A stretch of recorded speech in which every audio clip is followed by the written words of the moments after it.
Maliwanag na isa siyang reyna ng bilyar, pero sinadya niyang magpanggap na tila isang alin na galing sa bukid. Pagdating niya sa isang underground na bilyaran para tumaya, sinabi niya agad na gusto niyang makipaglaro ng malakihan. 100 sa bawat bola, at nagtanong siya kung may magaling na manlalaro na handang lumaban sa kanya at sa sinabi niyang iyon.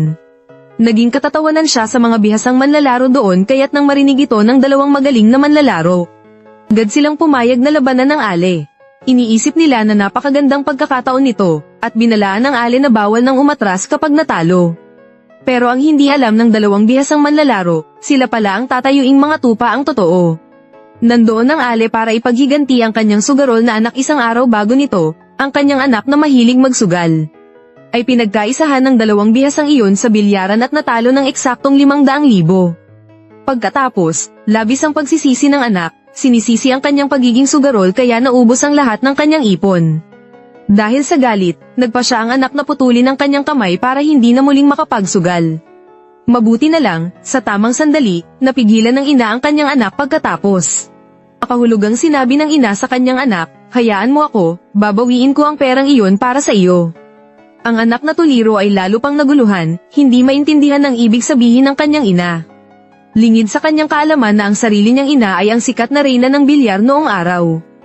Tinalikuran lang ng ina ang magulong mundo ng Jianghu kaya itinago niya ang kanyang pagkatao. Nais niyang mamuhay ng simple kaya't isinama ng babae ang kanyang anak diretso sa bilyaran. Ngunit nang makita ng lahat ang ale, pinagtawanan nila ito. Kaya iyon ang nangyari sa panimulang eksena at sa simula pa lang, gumamit na ng pain ang ale. Sinabi niyang 100 sa bawat bola nang makitang mukhang maraming pera ang ale, ang lalaking nakasalamin at ang kanyang kasabwat. Ay sadyang nagpatalo muna sa ale pagkatapos manalo ng ilang laro ng ale. Nakita ng lalaking nakasalamin na tama na ang tiyempo nagpanggap siyang sinabi na swerte ang ale ngayon at bakit hindi sila maglaro ng mas malaki. Bago pa man ang mas malaking pastahan. 100 sa bawat bola, hanggang 200 lang ang pinakamataas. Walang masyadong thrill ganito na lang. 200 sa bawat bola. Walang limitasyon sa itaas, at pwede pang magdagdag ng taya sa gitna, pastahan kung papasok ang bola o hindi. Kapag natalo, magbabayad ka sa narinig, natakot ang anak sa tabi at sinabihan ng kanyang ina na huwag nang maglaro. Sinabi niya na ganoon din ang ginawa sa kanya kaya siya natalo ng 500,000. Ngunit ang babae, sa labas ay mukhang takot at nag-aalangan, pero sa totoo lang. Sinadya niyang magpanggap sa harap ng lalaking nakasalamin at ng kasabwat nito siya lang ang nakakaalam ng kanyang tunay na galing. Ang lalaking nakasalamin at ang kasama niya ay walang binatbat sa kanya. Kaya't pumayag ang babae sa alok ng 2, sige, sino bang takot? Boss Chen, gawin natin ang sinabi mo. 1 bola, 200, walang limitasyon. Simulan na natin hahaha. Sunod, ang ale ang unang tumira hawak ang Teiko, inayos ang kanyang pwesto. Sa ilang mabilis na tira, nakapagpasok siya ng ilang bola na mangha ang mga manonood sa paligid. Hindi nila inaasahan na may galing pala talaga ang ale pero sa sumunod na sandali, sinadya ng ale na sumablay. Inilagay niya ang puting bola sa likod ng lilang bola, sinabing napakahirap ng tira at limitado lang ang kanyang kakayahan. Tinanong niya ang lalaking nakasalamin kung kaya ba nitong tirahin kung hindi, siya na ang panalo. Nang makita ng lalaking nakasalamin ang pagkakataon, agad niyang sinabi na walang bola na hindi niya kayang tirahin. Pero lingid sa kanyang kaalaman, naglalambitin lang ng pain ang ale para mahuli ang malaking isda, hinihintay siyang kumagat. Pagkatapos, 1 tira lang ng lalaking nakasalamin ay naipasok niya ang bola at nilinis ang buong mesa. Hahaha, pasensya na, 1 tirahan lang, table clear bayad na. At ganoon na nga, natalo ang ale ng 6,000 ang anak sa tabi niya ay nagsimula na namang kabahan. Sinabihan niya ang ina na tumigil na hindi pinansin ng babae ang kanyang anak. Alam niyang kalalagat pa lang ng mga ito sa pain kung sisuko siya ngayon, masasayang lang ang lahat. Kaya sa sumunod na sandali, nag-alok ang ale na taasan pa ang taya ang lalaking nakasalamin at ang kanyang kasabwat ay tuwang-tuwa at agad na pumayag ngunit hindi nila alam, sa susunod na sandali, sila ang matutulala. Inayos ng ale ang kanyang buhok, kinuha ang Teiko at naghanda ng pwesto. Pagkatapos ay huminga siya ng malalim, at sinundan ng isang malakas na tira sa sumunod na segundo, lahat ng bola sa mesa ay direktang pumasok lahat sa butas. 1 tirahan, ubos ang mesa. Ang eksenang ito ay nagpatulala sa lahat sa isang larong iyon lang. Nabawi ng Ale ang 200,000 para hindi sila magduda sa kanyang galing. Agad sinabi ng Ale na sinwerte lang siya nang makitang nanalo ng 200,000 ang Ale. Hindi na napigilan ng lalaking nakasalamin ng kanyang pagiging sugarol, kaya nag-alok na naman siya. Ituloy ang tayaan at maglaro ng mas malaking Menkyu, hindi sapat ang ganitong laro. Mas maganda kung maglaro tayo ng mas malaking Menkyu. Ang Menkyu, na ito ay pareho lang sa baraha, walang limitasyon sa taya. Kapag tumigil na ang pagtaya, saka palang titira kung sino ang mas maraming may pasok na bola, sa kanya lahat ng taya. Natuwa ang Ale nang marinig ito at agad na pumayag pagkatapos.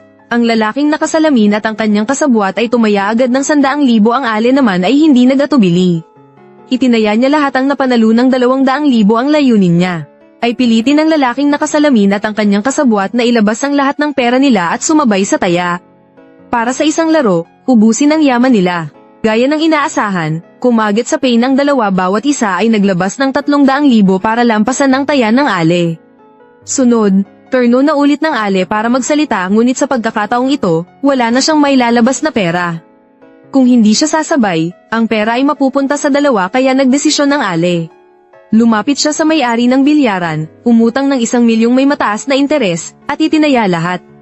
Hindi nila inaasahan na ganoon kalakas ang loob ng Ale, kaya wala silang nagawa kundi ilabas din ang lahat ng kanilang yaman, 1,000,000 bawat isa, para sumabay. Mayroon akong 700,000 sa card na ito. Ang bahay ko sa probinsya ay nagkakahalaga ng 600,000, at mayroon pa akong 300,000. Itataya ko lahat matapos tumaya, akala ng dalawa ay hindi nasasabay ang Ale. At sinabihan ng Ale na tumira na, ngunit hindi nila inaasahan. May inilabas na naman ng Ale na isang card mula sa kanyang sarili, sinabing may 1,000,000 doon at sasabay siya sa taya. Lumalabas na may tinago pala siyang isang card. Ang pag-utang niya ng may mataas na interes kanina ay palabas lang para sa dalawa. Para mapilitan din silang umutang ng malaki, at sa isang iglap, matalo silang dalawa. Para malaman nila ang panganib ng pagkalulong sa sugal, lubos na natulala ang dalawa. Pero wala nang atrasan ngayon, kaya't napilitan din silang lumapit sa may-ari. Bawat isa ay umutang ng 1,000,000 may mataas na interes para itaya sa wakas, pwede nang magsimula ang laro.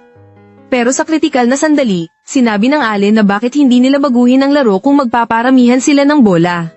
Masyadong mag-aaksaya ng oras, bakit hindi na lang isang bola ang magpasya ng lahat. Sabay-sabay silang tatama sa 3 puting bola, at kung sino ang makapagpasok ng itim na bola, siya ang panalo. Sabay-sabay nating titirahin ng 3 puting bola, kung sino ang unang makapagpalabas sa itim na bola sa itaas, siya ang panalo. Ano sa tingin nyo? Babaliw na ba si Aleyu? Paanong maipapasok ang bolang iyan sa isang tira? Baka naman ginagamit lang ni Aleyu ang paraang ito para mag-aksaya ng oras at makaisip ng ibang plano. Ang ganito kahirap na tira, siguradong ginagamit lang niya para mag-aksaya ng oras. Sayang lang at alam ko kung paano ito sosolusyonan. Sakto, ito na ang pagkakataon para mapanalunan ng lahat ng pera ni Shi Jicheng. Aleyu, sa posisyon ng itim na bola na iyan, paanong maipapasok iyan sa isang tira? Zhu Jichen, kung hindi mo kaya, sabihin mo lang. Si Aleyu nga hindi nagsasabing hindi kayang ipasok sa isang tira, bakit ka ba sigaw ng sigaw dyan? Oo nga, Xiaoxi. Kung hindi mo kaya, walang tatawa sa iyo, sumuko ka na lang. Ngayong nasa huling hakbang na, sa isip ni Chen Hongji, gusto na niyang lumunin ang pera ni Shi Jicheng. Lahat ng ito ay para sa pera. Sinong nagsabing sisuko ako? Tirahin na ang bola. Sino ang nagsabing sisuko na ako? Simula na ang laro. Laro na.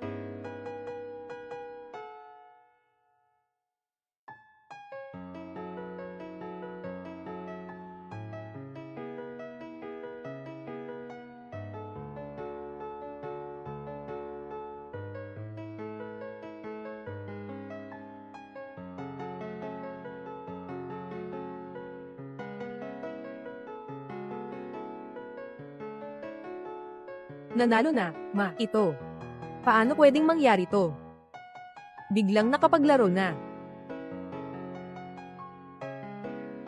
Ginoong Chen, ayon sa mga patakaran, ang mga perang ito ay magiging akin na. Sandali lang, hindi mo pwedeng kunin ang pera. Bakit? Gusto mo bang mag-deny ng utang? Tama nga, gusto kong maningil ng utang. Anong problema? Ikaw, matandang babae, biglang nakakapaglaro ka na ng bola. Paano naman yun? Sino ka ba talaga? Hehehehe. Sino ako? Hindi mo pa ba alam? Ha ha ha. Isa lang akong ordinaryong tita. Boss Chen, para kang nagbibingi-bingihan, naghahanap ng kakaibang dahilan para hindi magbayad. Ha ha ha. Kahit ano paman, kung makuha mo ang perang ito ngayon, hindi kita papayag ang makaalis dito. Chen Hongji, hindi ba't ikaw lang ang pinapayagang manalo? Walang ibang pinapayagang manalo. Tama nga, kung tumaya ka, dapat handa kang matalo. Bilisan mo, ibigay mo ang pera kay Yu. Bakit hindi tayo magkasama? Ayusin kayo. Oo, tama iyan. Tingnan natin kung sino ang may lakas. Ilagay mo ang kutsilyo. Lahat, makinig. Ay clear ang lugar. Sugod. Ay nako.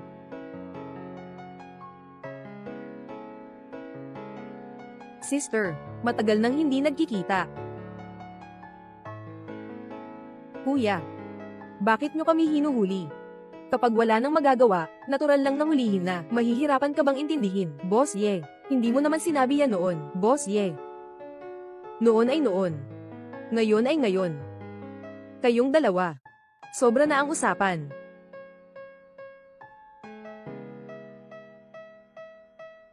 Dalhin na. Ate, pasensya na po, naihiya ko po kayo. Ito. Ang anak ninyo ba ito? Kasal na ba siya? Ye Jipang, pinaghirapan mong gumawa ng plano para akitin akong lumabas ng bundok. Anong ibig mong sabihin? Ay nako, ngayon, hanapin ko si Siste. Syempre, may hinihiling ako kay Siste. Ngayon ay, kasalukuyan kong ginagawa ang mga bagay para kay Mr. Kogahira mula sa Japan. Hindi naman, sa susunod na World Billiards Championship malapit nang magsimula. Ginoong Katani, gusto niyang tulungan mo siyang makamit ang kampyonato ngayong taon. Basta makuha ang kampyonato, sa dakilang tag-init, ikaw ang may kapangyarihan sa mundo ng billiards. Ano sa palagay mo? Noong mga panahong iyon, ikaw at ang mga Hapon ang pumatay sa guro. Ngayon, pinapagawa mo akong magsilbi sa mga Hapon. Talaga namang matapang ka. Matapang. Sister Master, may katapangan ka, may pera ka ba? Tingnan mo ngayon, anong klase na ang itsura mo? Basta lang magtrabaho para kay Xiaogu. Sinasaligan kita, ang yaman at kasaganaan ay walang katapusan. Ang pagbebenta ng bayan para sa karamyan, hindi ko magagawa, mas mabuti pang maghanap ka ng iba. Ay, ate. Hinahanap kita, ako ang unang naghanap, ikalawang kuya. Ay nako, tinanggihan niya rin ako tulad mo. Ting, sayang naman. Ano ang ginawa mo sa ikalawang bunsong kuya? Wala namang ganoon, kundi ang kamay at paa, ay naputol ko. Pagkatapos nito, sa kama na lang, ipapasa niya ang natitirang buhay niya. Sa tingin ko, hindi siguro. Gagaya sa ikalawang kuya. Walang silbi ang pagbabanta mo sa akin, kahit na mamatay ako, hindi ako maglilingkod sa mga Hapon. Talagang ayaw mo sa alok, kaya't pinaparusahan ka na lang.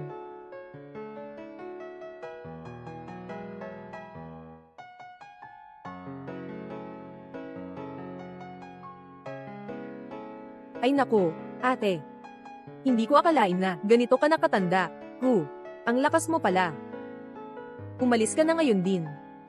Huwag kitang makita pa. Kung hindi ako magdadalawang isip na linisin ang pangalan ng guro. Sige nga, ate.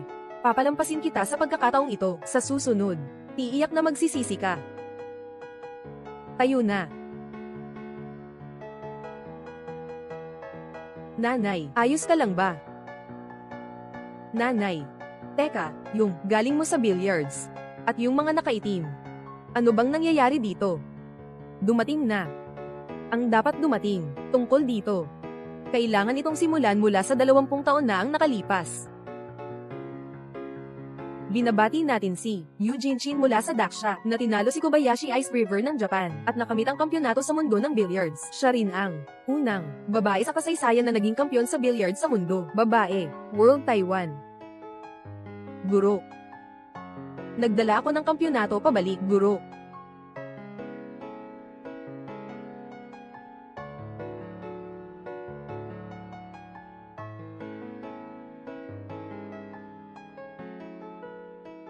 Unang senior na kapatid na babae. Ikalawang junior na kapatid na lalaki. Nasaan ang guro at ang ikatlong junior na kapatid na lalaki? Sumapi ang pangatlong junior na kapatid sa mga Hapones. Guro. Pinatay siya ng mga iyon. Ano? Haring Yongji, pupunta na ako para mag-higanti sa kanila. Ate Master, bago mamatay ang guro, inutusan kanyang, huwag mag-higanti. Dahil sa iyong katayuan bilang world champion, masyadong nakakasilaw, at ang kapangyarihan ng mga Hapon ay kumalat na sa buong Daksha. Sinabi ng guro na dapat kang umalis sa mundo ng bilyar at mamuhay ng maayos.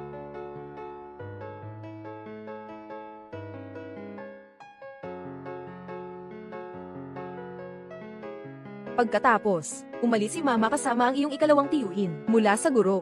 Nanatili ang iyong ikalawang tiyuhin sa Qingzhou. Si Mama ay nasa Qingzhou. Nakita ko ang tatay mo. Pero 2 taon na ang nakalipas, ang tatay mo nagkasakit. Walang magawa si nanay, kailangan niyang ipagkatiwala kay tito mo ang pag-aalaga sa kanya at dinala ka para magtrabaho at kumita. Dati, inisip ni nanay na sundin mo ang sinasabi ni Master, umalis sa mundo ng billiards. Hindi ka na maaapektuhan ng mga ganitong bagay. Sa ngayon, walang silbi ang pagtanggi. Kailangan harapin. Kailangan harapin pa rin. Nanay, kahit ano pa ang piliin mo, palagi kitang susuportahan. Anak, salamat sa'yo. Pero, hindi pa tayo pwede makipagtunggali ng harapan sa kanila. Ang pagiging maingat sa bawat hakbang ang tamang paraan. Hello? Anong sabi?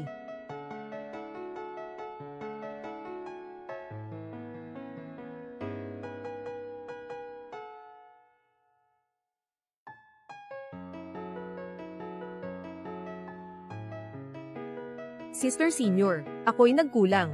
Naging dahilan ng paglabas ng inside man sa Chen family. Ito ang tunay na nagpasama sa asawa mo. Paano mo masisisi ang sarili mo dito? Darating pa rin ang kailangang mangyari. Kailangan harapin ang mga bagay na kailangang harapin. Kaibigan. Pagkatapos nitong lahat, huwag ka nang makialam. Ako na ang bahala sa sarili kong paraan. Ikaw. Gusto mong mag-higanti mag-isa. Sister Senior, hindi pwedeng mangyari yan. Hindi pa natin nababanggit na ang mga Hapones ay nakapasok na sa iba't ibang bahagi ng Daksha, kabilang na ang World Billiards Association. Ganun pa rin.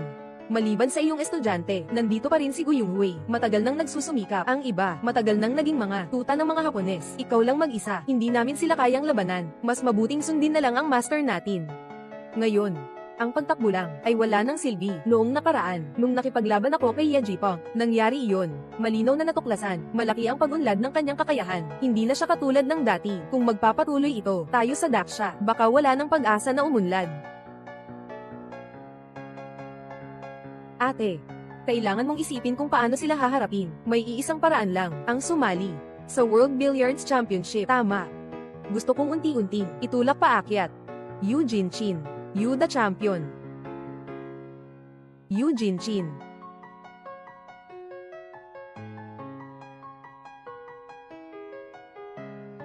Tang Shenglong, bakit ka pumunta dito? Narinig ko na ang Diyosa ng bola mula 2 dekada na ang nakalipas ay bumalik na. Agad na dalhin ang tao. Bisitahin natin.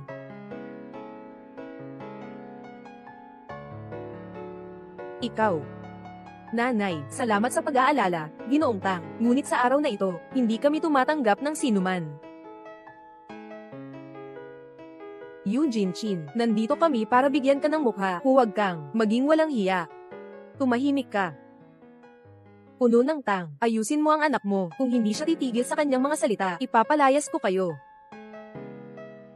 Sinasabi ng anak ko, hindi rin siya mali. Narito tayo. Tunay na binibigyan namin kayo ng respeto. At saka, sinabi ni Ginoong Ye sa akin, basta't willing kayong magtrabaho para kay Xiaogu. Sa huli, hindi namin kayo pababayaan kung ayaw nyo. Natatakot akong mas marami pang tao ang darating sa hinaharap. Ikaw. Puno ng Tang. Kung nandito ka ngayon para hikayatin akong maglingkod sa mga Hapon, pakiuwi na lang. Ako si San. At hindi ako maglilingkod sa mga Hapones. Eugene Chin. Huwag kang maging walang hiya. Sasabihin ko sa iyo ng totoo, dumating ako ngayon, dahil ako ay ang pagtatalaga ni Ginoong Ye Jipong. Basta't, handa kayong magbigay ng buhay para kay Ginoong Xiaogu. Kami, tayo nga, pangangalagaan ng iyong pamilya, at ang seguridad ng pamilya Chen. Ngunit kung kayo ay, kung magpumilit kang hindi makinig, sa parehong araw next year, ay magiging araw ng inyong anibersaryo. Huwag kang magpakasobra sa pang-aapi, Remedios Jin Queen. Kami naman, ay hindi rin walang pakialam. Ganon lang, ikaw lang mag-isa. Magpapalit-palit kami, kasama ang mga tao mula sa Tang. Lalaro tayo ng 3 beses. Basta't mananalo ka sa bawat laro, sa ganitong paraan. Ngayon ay papayagan namin kayong magpahinga muna. Kumusta? Tang Shenglong, huwag kang masyadong sobra. Ang aking senior na babae ay, sa ganitong edad na, ang makakaya niyang matapos ng buo ang isang laban, ay talagang ibinibigay na niya ang lahat ng kanyang lakas. Mag-isa siya, sa inyo, Pamilya Tang. 3 laro ng bola, malinaw na gusto mong, pabayaan akong mapagod ang ate kong babae. Ganun ba? Si Yu, ang kampyon, ay ayaw nang makipaglaro sa amin. Nang ganito na lang, haha, walang anuman. Kami nga, hindi kami pipilitin ang sinuman. Hahaha, tao, sira-sirain mo.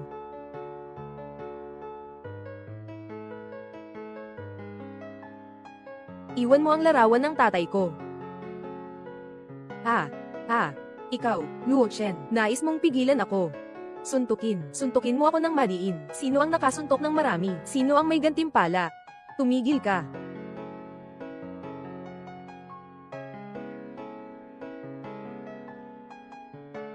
Panginoon Tang. Makikipagsabayan ako sa iyo. Kampiyon Yu. Bakit hindi mo na ginawa agad ganito? Naging abala kami, naaksaya lang ang lakas. Hahaha. Halika, ihanda ang mesa. Kayo, sino ang nauna? Yu Jinchin, hayaan mong makilala kita. Ate. Tang Jia, malinaw ito. Gusto nilang gamitin ang palitan ng manlalaro para pagodin ka. Huwag kang pilitin. Kung hindi mo talaga kaya, tanggapin na lang natin ang pagkatalo at mag-iisip tayo ng paraan pagkatapos. Sige. Naiintindihan ko na, Yu Jinchin. Ganito na ang edad mo.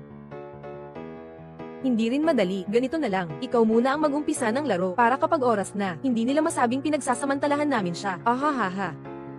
Dahil sinabi ng batang Ginoo ng Tang, sinasabi nila lahat ito, ayoko nang magpigil, sasamantalahin ko na.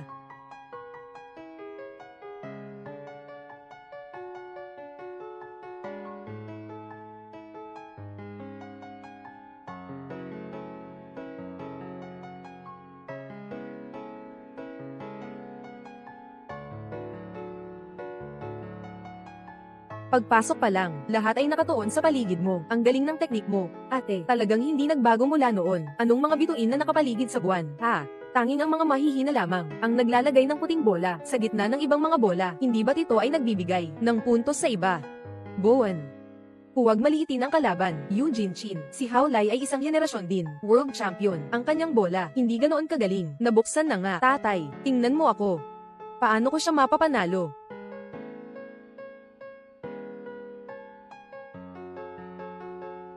Anong nangyayari? Dapat lahat pumasok. Bakit lahat? Nasa bunganga ng baglang. Tatay, ito ang kagandahan ng maraming bituin na pumapalibot sa buwan. Nakahanga-hanga. Kapag lahat ng kalaban ay naniniwala na kapag tinamaan ng puting bola, ay papasok lahat ng bola sa bulsa. Ngunit hindi nila alam, ito ay plano lang ni Siste. Pinuno ng Pamilya Tang. Susunod na. Panoorin mong mabuti.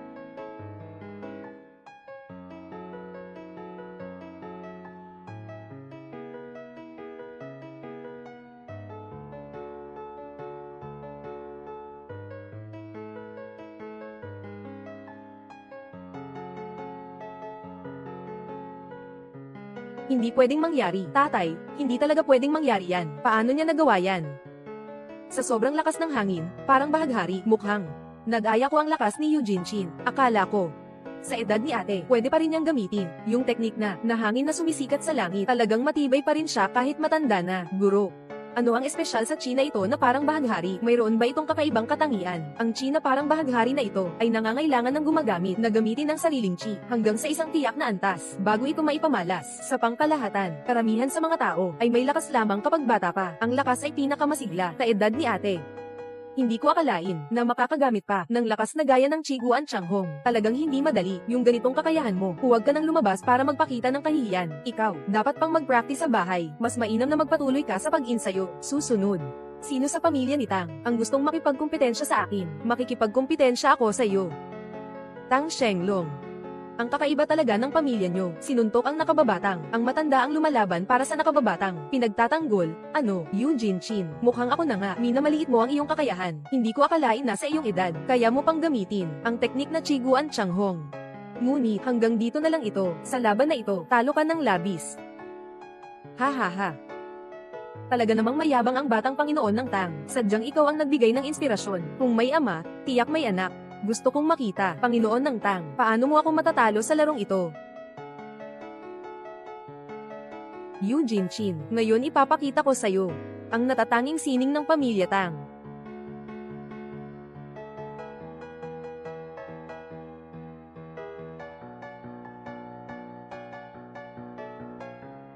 Nako, Tang Shenglong, agad-agad, ginamit ang ipinamanang natatanging sining, itim at puting dalawang dragon. Eugene Chin, wala kang karanasan, ano, ang teknik na ito, ay pinag-aralan ng aming ninuno sa Tang, ng maraming dekada. Bago niya nakuha ang natatanging kakayahan na ito, ang aming pamilya Tang, ay umaasa sa teknik na ito, upang maging walang talo sa buong Qingzhou. Dito nagsimula ang ating pamilyang Tang, at ang kasalukuyang katayuan nito, isang payo lang ang sasabihin ko sa inyo, kayo. Mas mabuti pang sumuko na kayo agad. Eugene Chin, isang mahinahong paalala mula sa akin. Sa ngayon, nasa mesa ng laro na, may iba pang bola pa. Mamaya, kahit na ang itim na bola ang mapasok.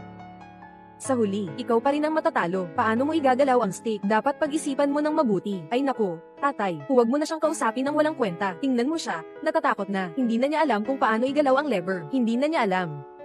Eugene Chin, kung hindi mo alam kung paano igalaw ang lever, mas mabuting sumuko ka na. Para kay Ginoo Xiaogo, nagtatrabaho ng buong puso, hindi ka masasaktan ng husto. Tumahimik ka, ako at ang aking ate ay hindi rin gagawin na magsilbi sa mga Hapones. May dangal. Sa tingin ko, talo na kayo. Anong gagawin? Anong itim na doble dragon? Tingnan mo. Ito ay itim at puting doble insekto. Eugene Chin, bakit ka nagpapakita ng ganyan? Mag-ingat ka, baka malakas ang hangin mamaya, baka mapahamak ang dila mo. Yu Chin Chin, dahil inisip mong hindi kami karapat-dapat mga panrelihiyong kasanayan ng pamilya Tang. Kung hindi mo ito malulutas, malaki ang mawawala sa'yo. Sister Senior, huwag kang mag-alala, tutulungan kita sa paglutas ng bola. May problema ba? Nandito kami ni Chen bilang iyong sandigan, para suportahan ka. Sige. Pangulo ng pamilya Tang, tingnan mo na lang.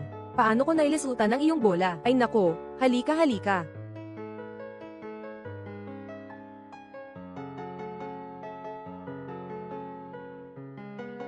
Tatay, siya, paano niya maiaayos iyon? Ito, bakit ka nag-aalala? Bukas lang niya, ng aking itim at puting dragon, hindi naman siya nanalo sa akin. Tama. Ang lakas ni Eugene Chin ay talagang hindi masukat. Kailangang mabilisang tapusin ito. Ang galing. Gumamit lang ang ate ng isang galaw para mapawalang sala ang itim at puting dragon. Kuya, sa laban na ito, siguradong mananalo tayo. Pero, walang anuman. Hindi ko alam kung bakit, sa likod ni Tang Shenglong, may taong nakamaskara, nagbibigay sa akin ng pakiramdam na pamilyar. Eugene Chin, huwag kang magmalaki ng maaga, ang matatalo sa round na ito, ikaw lang ang pwedeng matalo, pangulo ng pamilyang Tang. Wala akong oras para makipagpaligoy-ligoy sa'yo, dali na tayo, simulan na ang susunod na round.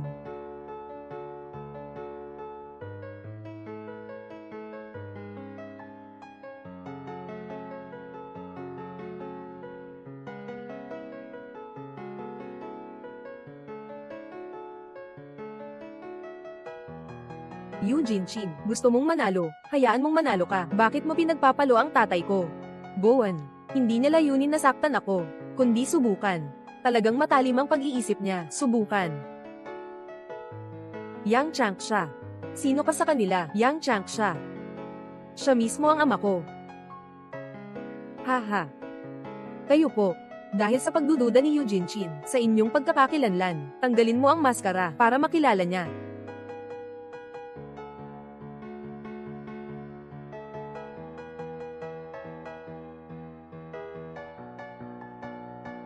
Hindi ko inasahan, noong panahon ng Qingzhou, ang unang baril, ay anak ni Yang Changsha, ay lumaki na ng ganito. Kamusta ang inyong ama? Ayos lang ba siya, ama ko? Matagal na siyang pumanaw, 10 taon na ang nakalipas.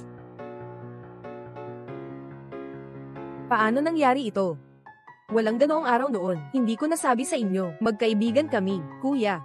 Ikaw at si Eugene Chin, anong sinasabi mo? Kung hindi dahil sa kanya, hindi sana namatay, ang ama sa kamay ng mga Hapon. Ngayon, kami, ang mga gold and silver twins ng Qingzhou, ay maghihiganti para sa aming ama, ha ha ha. Eugene Chin, anak ng aking kaibigan, ngayon ay naging kaaway kita. Hindi ba masakit ang pakiramdam? Kayo dalawa, nasa harap ninyo ang pagkakataon para maghiganti. Sandali lang, huwag kayong magpakaluha. Sila pala ang magkapatid na Ginto at Pilak, Sister Senior. Huwag kang magpapakampante mamaya, kuya. Kilala mo sila. 10 taon na ang nakalipas. Ang kanilang ama, Yang Changsha ay pumanaw na. Ang magkapatid na ito ay biglang nawala. 1 taon na ang nakalipas. Muling lumitaw sa Qingzhou at naglaro sa napakaraming mga court sa Qingzhou. Si Kuya Yang Jinshui ay may misyon laban sa demonyo at si Bunso Yang Yinshui, huliin ang dragon, sukulan ng tigre. Ito ang kanilang natatanging kasanayan. Dagdag pa, sila ay tunay na magkapatid. Napakasinra ng kanilang pagsasama. Walang sino man ang nakatalo sa kanila. Sister Senior, kailangan mong mag-ingat. Ginoong Yu, ngayon, kami ng aking kapatid ay may ipinagkatiwala na maging iyong kalaban. Sa isang sandali, tiyak na hindi kami magpapakumbaba. Umaasa rin ako na ikaw ay magbibigay ng iyong buong lakas. Yu Jinchin, mamaya, papatayin kita para sa paghihiganti ng ama, anak. Tungkol sa nangyari noon, talagang wala akong kaalaman. Siguradong may hindi pagkakaintindihan dito. Wala akong pakialam kung may hindi pagkakaintindihan ka. Unahin mo munang talunin ako at si Kuya.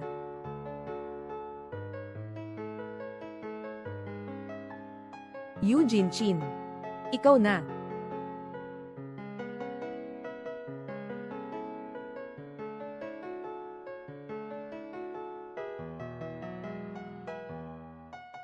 Ginoo Yu, kung ang iyong lakas ay ganito lang, pwede ka nang sumuko.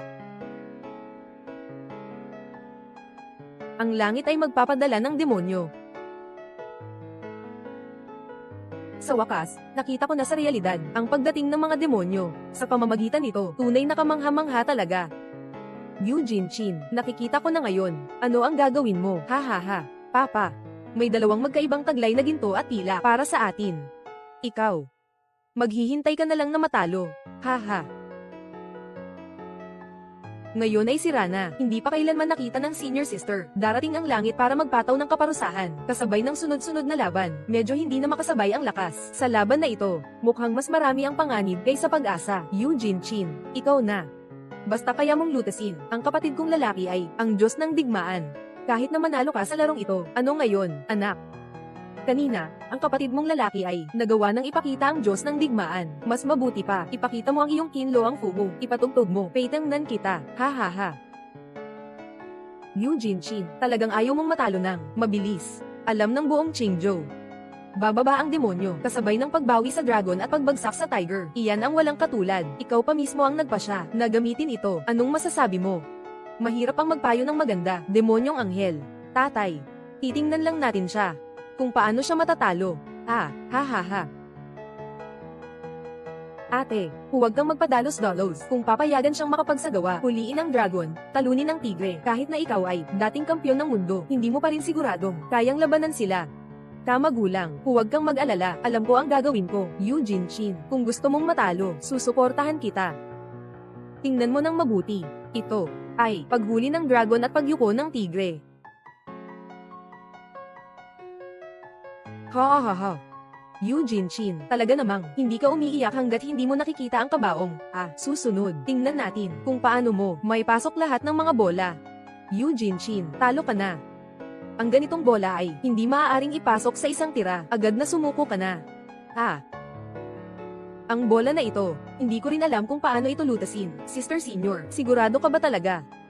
Kung matalo man, ayos lang, walang problema, sama-sama tayong mabuwal. Ang bola na ito, si Yu Jinchin. Mas mabuti pang pag-isipan mo ng mabuti, magpatuloy sa paglalaro. Kung hindi, kailangan lang nilang ibigay sa akin ang puntos. Sa amin ng aking mga kapatid, Ginoo sa itaas. Kung hindi mo alam paano mag-solve ng bola, maari ka nang magpasya na sumuko. Pero sa oras na iyon, kailangan mong humingi ng tawad sa ama na may pagkukulang. Aking kapatid, paano ako hihingi ng tawad? Gusto ko siyang parusahan ng labis. Gusto pa niyang gawing mahirap ako. Anak, masyado mong minamaliit ang kakayanan ko. Sister Senior, talagang kaya mong magbukas ng bola. Yu Jinchin, anong sinasabi mo dyan? Kung kaya mong magbukas ng bola, gawin mo na agad. Hindi ko magagawa. Tanggapin mo na ang pagkatalo. Yu Jinchin, gusto kong makita paano mo ito malulutas. Ang langit ay magdadala ng demonyo at ang pagdakip sa dragon at pag-ayos sa tigre. Ang langit ay magdadala ng demonyo, at pagdakip sa dragon at pag-ayos sa tigre, ay isang hakbang lamang. Hinati kayo ng iyong ama, sa 2 bahagi, bawat isa ay itinuro sa inyo. Susunod, ay ang iyong ama, na fly dragon in the sky. Tingnan mabuti.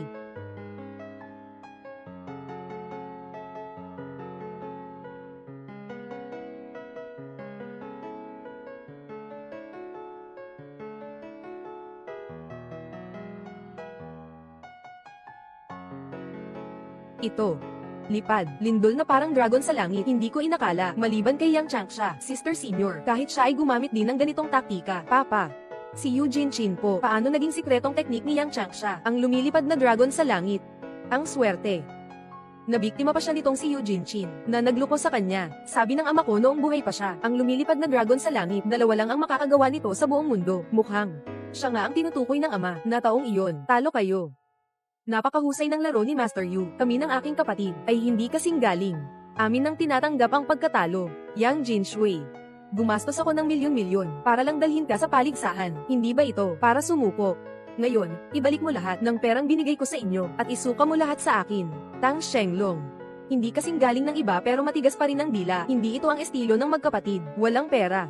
Walang buhay, kung may tapang ka, kunin mo, ikaw. Tang Shenglong.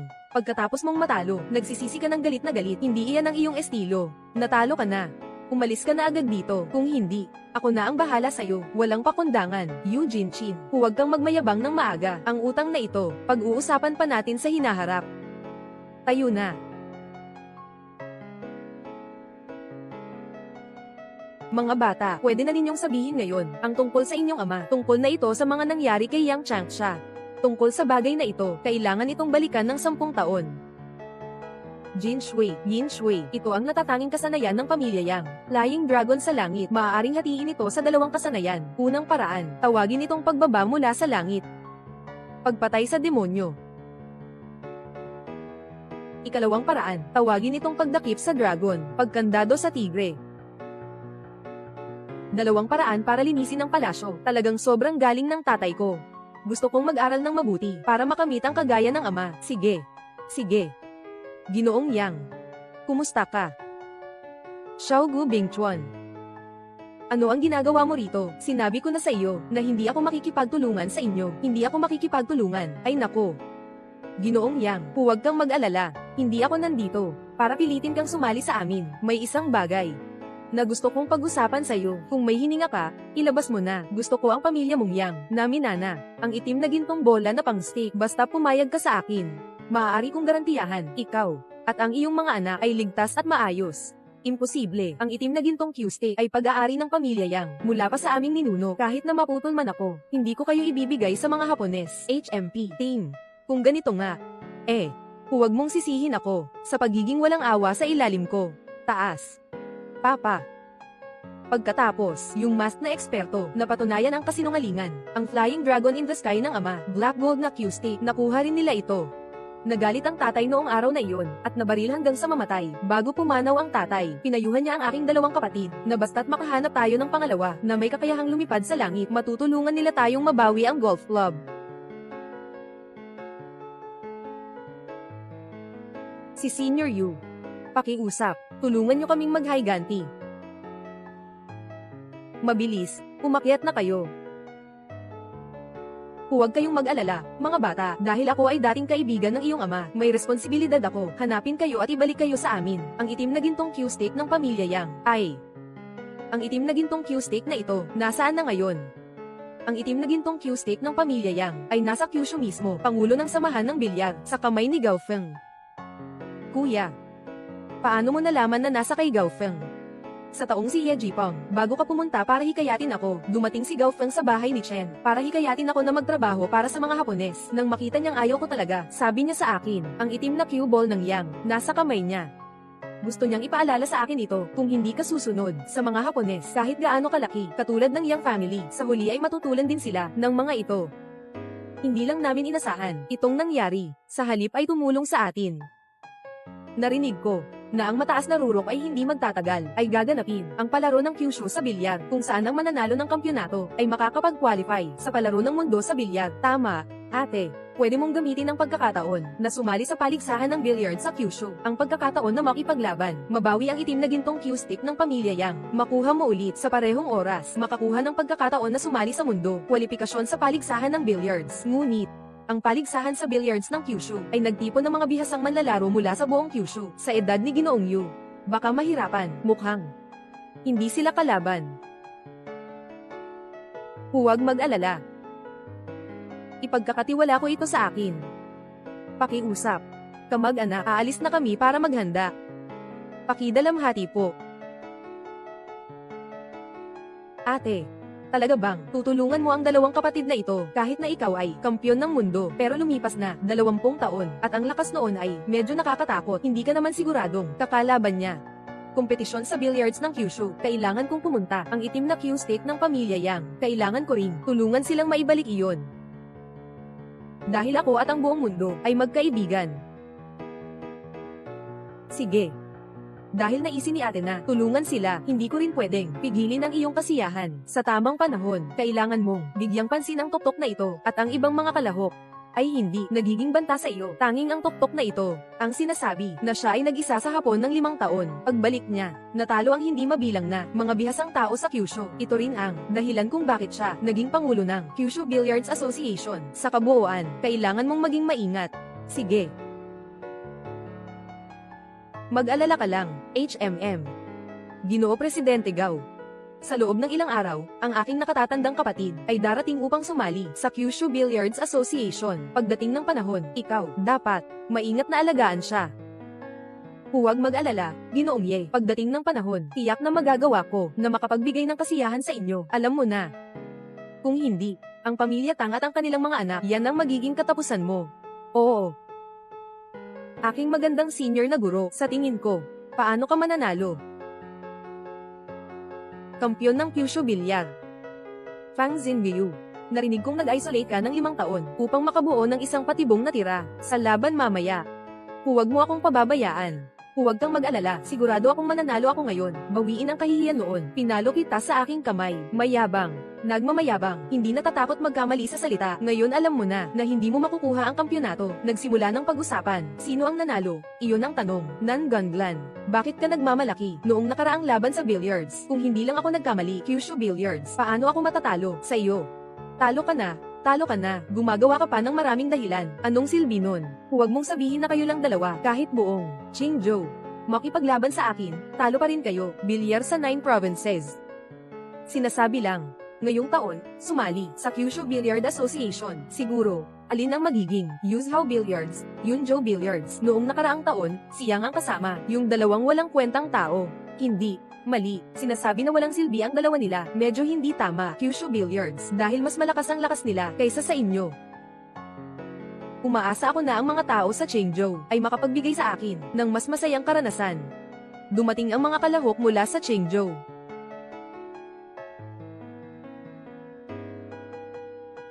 Parang dati pa rin. Walang kahit anong kahulugan. Wala talaga. Yang Jinshui. Kayo dalawa noong nakaraan. Mga talunan ko nga pala. Bakit hindi na lang tayong sumuko na lang ngayon at makipagkompetensya kina Kai Kunken para sa ikalawa at ikatlong pwesto, Gyusho Billiards. Miss Nanggong, nagkamali ka ng intindi. Ngayong pagkakataon, ako ang kinatawan ng Qingzhou sa paligsahan. Hindi ako ang dalawang magkapatid, kundi iba ang tao. Iba. Sino sila?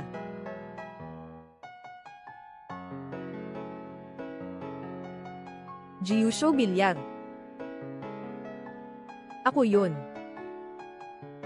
Ako yun. Gyusho Bilyar. Ikaw.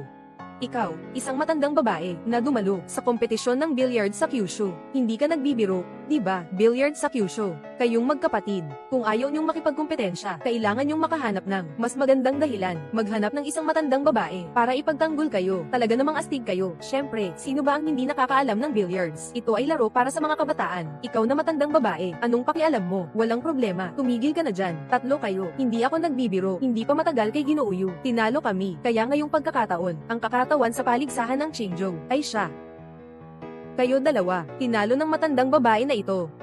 Kaya, ang tagal nating hindi nagkita, kayo ngayon, ganito kalakas, at hindi pa sinasabi kung kayo ba ay nakatira na sa kagawaran ng bilyar ng Kyushu. Sa ganitong kalaking laban, ay maglakas loob na hayaan ng isang dumating ang matandang babae. Kayo, Qingzhou, hindi naman siguro walang tao, di ba? Tama ang sinabi ni Fang Xinbiu, kahit na magaling pa ang lola na ito sa larong bola. Pero kung siya ang papasok kasama natin sa laban, hindi ba't medyo minamaliit mo kami? Ano, kayo, magsalita kayo, maging mas magalang. Ito ang inyong mga nauna.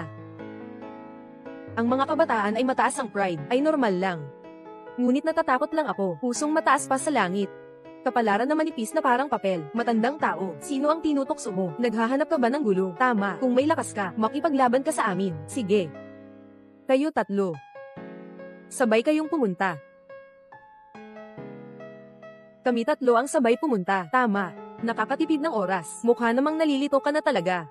Isang tao, matapang kayong sumubok sa amin. Ang mga kampyon sa billiards mula sa 3 ibang estado, ang magkapatid na Yang Jinshui. Hindi nila kayang sabihin na ganun. Billiards sa 9 provinces. Sino ang nagbigay sa'yo ng lakas ng loob? Lola. Hindi ko nasasabihin kung kaya mo o hindi. Nakatagpo na kami ng 3 sa paligsahan ng billiards sa Kyushu. Walang sino man ang naghamon sa 3 tao. Ito talaga ang kauna-unahang pagkakataon. Matandang babae, kung may problema ka sa isip, pumunta ka sa ospital at magpatingin para hindi sayangin ang oras dito. Aking oras. Pamilya Fang, mga inapo ng pamilya Nangong, ay puro salita lang. Hindi talaga kayang makipagtagisan sa akin. Talagang para sa inyong mga magulang. Nakakahiya naman. Binibigyan kita ng respeto. Sabi pa nga ng tatay ko, ako si Kai Jia, isang pambihirang talento sa billiards na bihira makita. Pero ikaw, sinisira mo pa ako. Kailangan kitang turuan ng leksyon para matuto ka. Tama, bibigyan kita ngayon ng kaunting aral. Masyado ka pang bata. Hindi mo kayang tiisin ang pang-uudyok. Bata. Ikaw naman. Kyushu Billiards, Nangonglan. Kumpara sa kanya, sa billiards ng 9 provinces, ikaw na ang agad na kampyon. Ayoko nang makipagkumpetensya sa'yo. Tama. Ako rin. Ituring na lang nating panalo ang laban na ito. Nakakatipid nga ako ng maraming abala. Sige, gawin na natin yun. Makikipagsabayan din ako sa'yo. Pero, gusto ko ng isang laban, para malaman kung sino ang panalo. Isang laban para malaman ang panalo. Tama. Isang laro ang magpapasya ng panalo. Kapag natalo kita, ako ang nagmamay-ari ng 9 provinces billiards. Sige, mas makakatipid ako ng oras, at makakapaglaan ng lakas. Harapin ang pick. Sige. Simulan na natin. Ang kampyon sa billiards dito sa Chingzhou, kahit matanda na siya, pero dapat meron siyang, na hindi taglay ng mga batang matanda, ang pagiging kalmado. Isang tao, lalaban sa mga kampyon ng 3 malalaking rehiyon. Isa sa mga ito, ay ang huling, kampyon ng paligsahan sa 9 na lalawigan ng billiards. Paano siya magiging karibal? Narinig ko nga siya lang ang nag-iisang mula sa Chingzhou, babaeng kampyon sa bilyar sa mundo. Tingnan mo. Bola ng soybeans ng estado, hindi siya tiyak na matatalo. Talaga bang ganito? Susunod, may magandang palabas tayong mapapanood. Matandang babae, para maiwasan na sabihin ng iba na marami kami kaya inaapi ka namin. Ikaw muna ang unang tira sa bola. Sige na. Kung ganun, hindi na ako magpapakahiyang. Kuju Bilyar.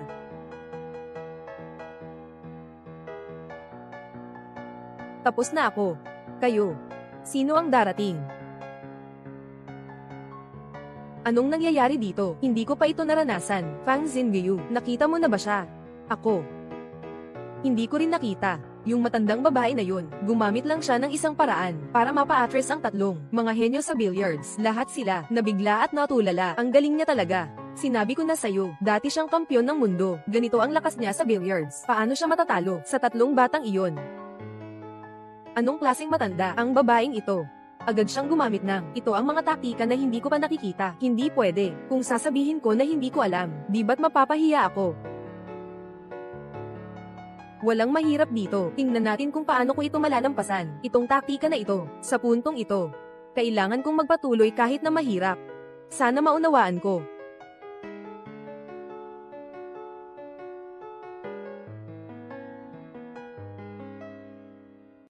Sabi ko na. Hindi ako mahihirapan sa ganitong problema, kay Kunken bola. Ikaw na. Ikaw na.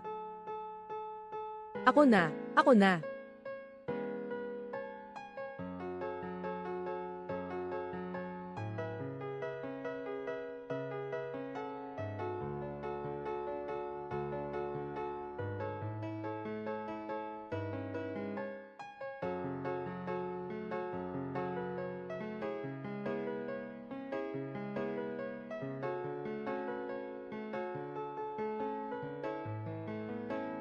Ang tagapagmana ng pamilya ng Nangang, mayroon pa rin siyang ilang talento. Itong pamilya Kai at pamilya Fang.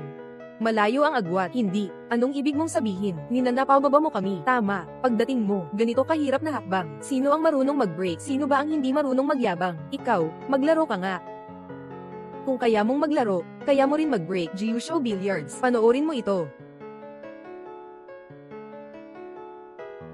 Ang dragon na lumalabas sa hukay.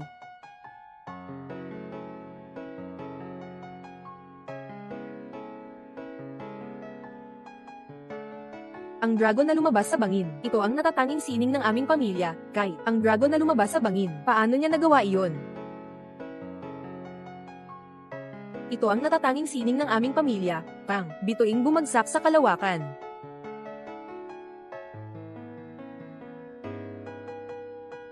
Itong taktika ay nakakaintriga at nakakaubos ng lakas. Mas mahusay pa ito kaysa sa ginagamit ng lolo ko, na parang hilig na hilig niya.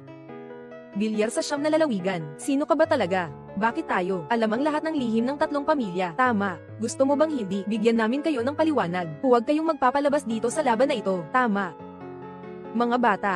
Itong tatlong taktika, noong araw, ako pa ang nagturo sa inyong lolo. Ngayon, ganito ang pag-aakusa nyo sa akin. Bilyar sa Kyushu. Para kang nagbaligtad ng langit at lupa. Bilyar sa Kyushu. Ang usapan nyo ay walang kwenta. Itong taktika ay sa lolo ko. Pinag-aralan ko ng matagal at pinagsikapan. Bakit ka magsasabi na hindi? Ito ang itinuro mo. Noong panahon ng iyong lolo, nang siya ay nakaramdam ng pagkaunawa, ako ay nasa kanyang tabi. At saka, siya ay nagpasalamat sa aking pagtulong upang maunawaan niya ito. Kyushu Bilyar. Hindi ako naniniwala, maliban na lang kung may makapagpatunay, na kaya kong patunayan. Kyushu Bilyar. Pagbati sa Pangulo, kayo tatlo ay pamanang kasanayan. Talagang siya ang nagturo sa inyong lolo, dahil siya ay dating kampyon sa mundo. Kowaguchi Ball. Tama ba ang sinasabi ko? Ginoong Yu, Erjo Dudu. Pangulo Gao. 20 taon na ang nakalipas. Noon, ikaw ay isang tagapagsilbi sa Yang Changsha na naglalaro ng bilyar. Ngayon, nagbago ka na, naging Kyushu, Pangulo ng Asosasyon ng Billiards.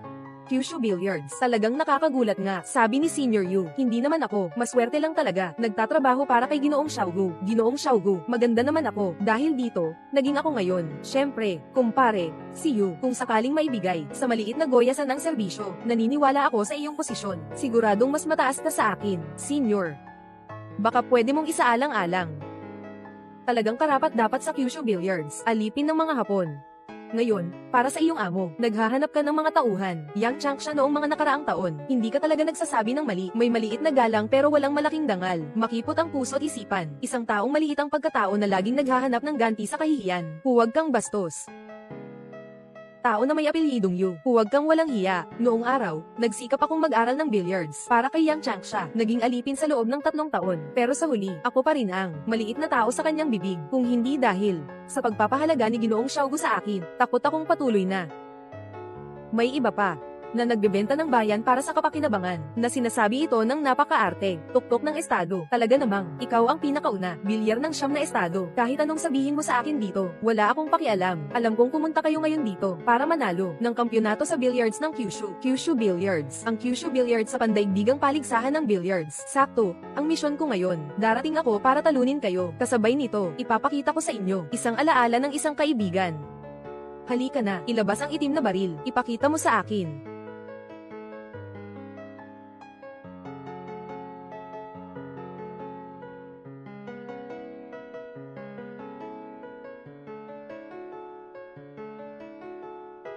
Ito na iyon, pamana ng pamilya Yang, ang itim na gintong Q-stick. Ang material ng Q-stick na ito, tingnan mo, hindi ito mura ang halaga, hindi lang basta mahal ang Q-stick na ito, ganun lang iyon. Ayon sa alamat, ang potter na ito, kapag pinagsama sa natatanging galing ng pamilya Yang, ay parang lumilipad na dragon sa langit. Kahit ang kampyon ng mundo, ay kailangang umiwas sa kanyang talino. Ha? Sao Billiards. Ito ang tinatawag ng lolo, na itim na gintong potter. Ang dragon sa ibabaw nito, parang buhay na buhay.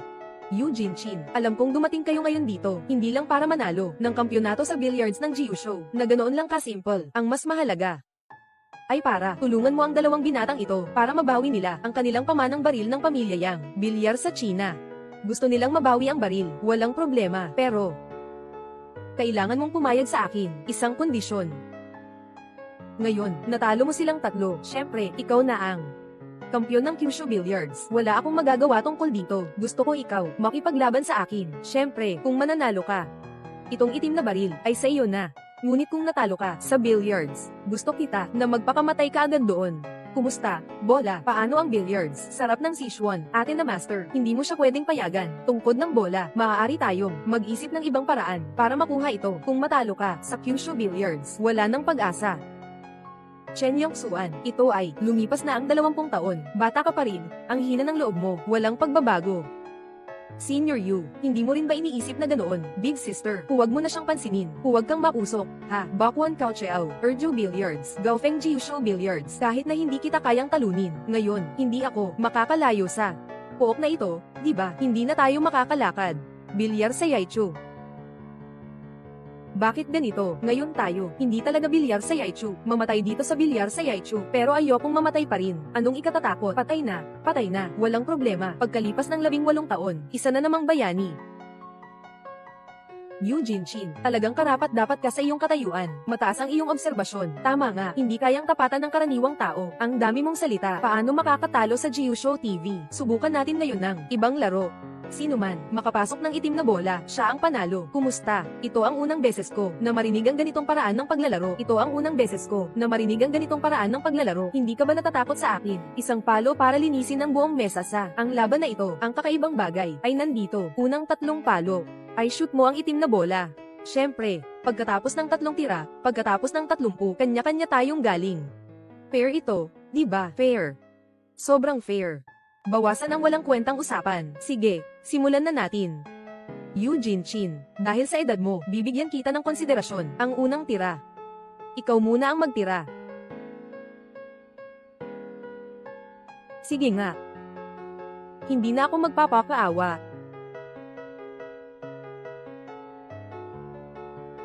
Wow. Ngayon, ang puting bola ay direktang lumabas sa ilalim ng tatsulok. Ang hirap nito ay talagang tumaas ng ilang antas. Oo nga, yung puting bola nasa gilid ng butas. Kung hindi mag-iingat, yung puting bola, diretso itong mahuhulog sa butas. Mukhang noong panahon na iyon, sa amin siya, hindi ginamit ni ang kanyang buong lakas sa billiards. Senior you, talagang pinapahalagahan mo ako. Sa simula pa lang nito, ay ginamit mo ang ganitong makapangyarihang galaw. Natatakot akong sa likod nito, baka hindi ko na kaya. Tok-tok. Huwag mo nang ipagpatuloy. Kung ganito ang mangyayari, lalo ka lang, matatalo ng mas malala. Kung ganito ang sinasabi ng nakatatanda, wala na akong magagawa kundi ibuhos ang buong lakas ko. Sakto, tingnan din natin itong itim na gintong stick kung talagang kasing galing ng sabi-sabi. Wow! Ay nako, grabe. Hindi ko akalain na kaya pa niyang gawin to. Mukhang kailangan kong matutunan ang mga bagay na to. Marami pang dapat matutunan. Ang lakas ng tuktok na ito, talaga namang umunlad. Kumpara sa 5 taon na ang nakalipas, lumakas na ng husto ah. Ate, mag-ingat ka ha.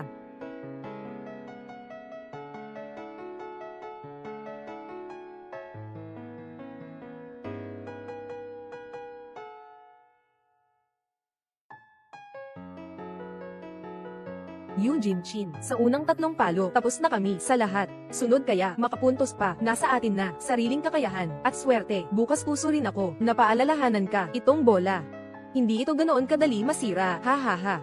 Kuya, sabi ni Gaofeng tungkol sa bola na ito, hindi ito ganoon kadali masira. Ito ang dahilan. Nakikita ko ang bola na ito, napaka-ordinaryo ah. Tingnan mo ang bola na ito, talagang ordinaryo, ngunit may lihim. Nasa dito, sa itim na gintong cue-stick, itim na gintong cue-stick, sa bawat pagtama sa puting bola, sa loob ng puting bola, laging magkakaroon ng bitak. Dagdag pa rito, tuwing peak ay sinasadya niyang palakasin ang lakas. Baka ang puting bola na ito, kapag pinukpok pa, ay tuluyan ng mabasag. Kapag nabasag ang puting bola, si Ginoong Yu ay kailangang sumuko. Nakakainis. Kaya hindi ba tayo natalo dito?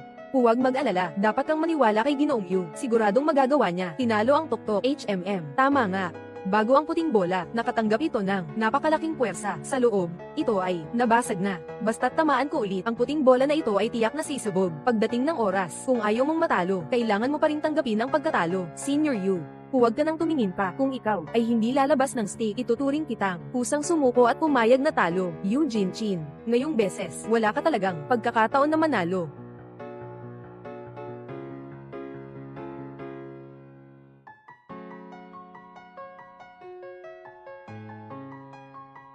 Hindi nabasag ang puting bola. Ano ba yan? Hindi ka taka-taka, isang dating kampyon ng mundo, ang lakas ni Senior Yu, talagang malalim at hindi masukat, nananatili ang puting bola sa lugar, ang 3 bola pa, ay pumasok na lahat sa butas. Grabe, para itong himala, panalo na, nanalo ang ate. Panalo ako. Akin na ito. Ano bang nangyayari dito? Oo. Yung bola, may problema talaga yung bola na ito.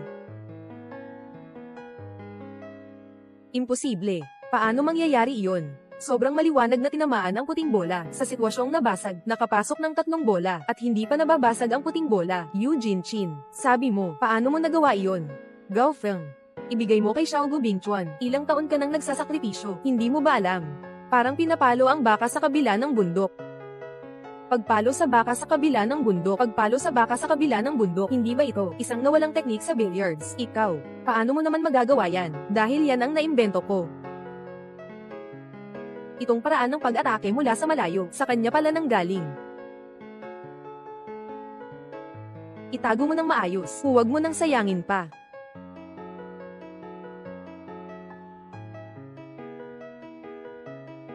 Ginoo, Senior, itong itim na gintong baril. Mula ngayon, sayo na ito. Ito, sinabi ng ama noon, kung ang itim na gintong pamalo ay mawala sa labas, sino man ang makabawi, siya ang magiging may-ari nito. Dahil ikaw ang nanalo, syempre, ang Q-stick ay mapupunta sa iyo. Kung ganun nga, hindi na ako tatanggi. Senior Yu, sana gamitin mo ang itim at gintong Q-stick na ito sa mga pandaigdigang paligsahan sa billiards at magningning ng husto. Tunay nang ikaw ang aking senior na babae, lakas, hindi nabawasan mula noong mga taon na iyon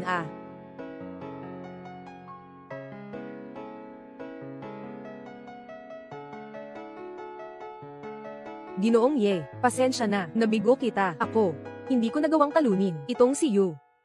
Walang problema, sa susunod na buhay, maglaro ng maayos. Hindi, Ginoong Ye, bigyan mo ako ng isa pang pagkakataon, Ginoong Ye, bigyan mo ako ng pagkakataon, Ginoong Ye. Ate, matagal na tayong hindi nagkita, Ye Jipang. Hindi ka naman nandito para hikbiin ako na maglingkod sa mga Hapon, di ba, ate? Para kanino ka naglilingkod, hindi ito bentahan, Ginoong Xiaogu, iyon ay paggalang sa mga marurunong, hindi tulad sa loob ng bansa, may mga tao. Ye Jipang, huwag kang magkalat ng mga kasinungalingan dito, ako nga ay patay na, hindi rin namin ibebenta ang ating bansa sa mga Hapones, para lang magpasipol, kapatid na babae. Ganoon ka rin bang iniisip? Tama. Maaaring magpasya ang tao, maaaring din siyang isang, walang silbi na tao, ngunit hindi pwedeng mawalan ng dignidad. Matigas ang ulo ko, ako si Eugene Chin, hindi ko kaya ang kanin mula sa Xiaogu Glacier, payo ko sa'yo. Mas mabuti pang bumalik ka na. Eugene Chin, tingnan natin. Ha ha ha. Tara na. Ate, si Ye Jipang na ito, palaging malupit at walang awa. Ikaw, mag-ingat ka sa likod niya, gagantay ako sa'yo. Huwag kang mag-alala, kapatid sa pag-aaral, kahit paganti ito. Gagawin ko, sa panahon ng World Championship. Eugene Chin. Ngayong pagkakataon, ako mismo ang maghahatid sa'yo, pumunta ka sa master.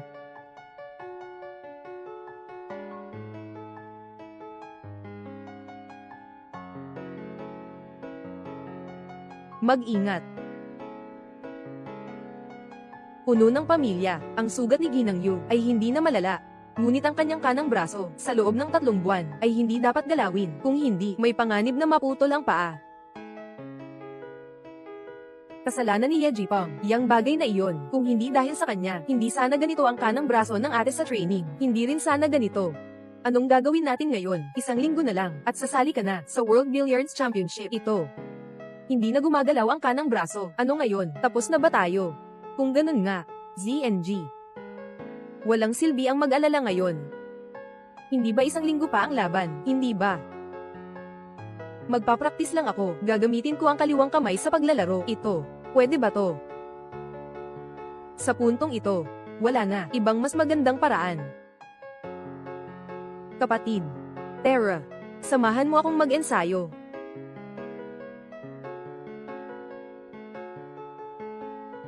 Ihanda ang bola.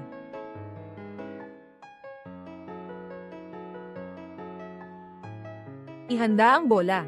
Ate, baka ikaw, magpahinga muna, 3 araw ka nang, walang tigil na nag-insayo. Kung ganito ang kalagayan, hindi kakayanin ng katawan mo. Kaya mo bang tiisin? Aking problema yan. Iayos ang bola. Gusto mo bang tingnan na ang ating billiards ay mapagsamantalahan ng mga Hapon? Iayos ang bola.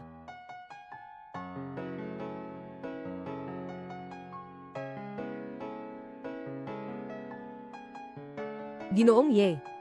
Si Eugene Chin ay patuloy pa ring nagsusumikap na magpraktis ng bola gamit ang kaliwang kamay. 3 araw at 3 gabi na siyang nag-insayo, ngunit walang kahit kaunting pag-unlad. Magaling. Para sa iyo ito. Salamat po, Ginoong Ye. Tiyak na tutulong ako kay Ginoong Ye. Bantayan mong mabuti si Eugene Chin. Kapag may balita, agad akong ipaalam. Oo.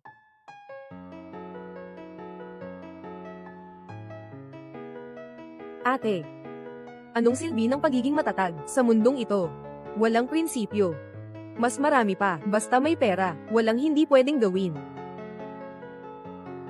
Sira na ang kanang kamay mo, tapos nakikipag-away ka pa sa akin dito. Gusto kong makita ang World Billiards Championship na ito. Paano mo ako natalo?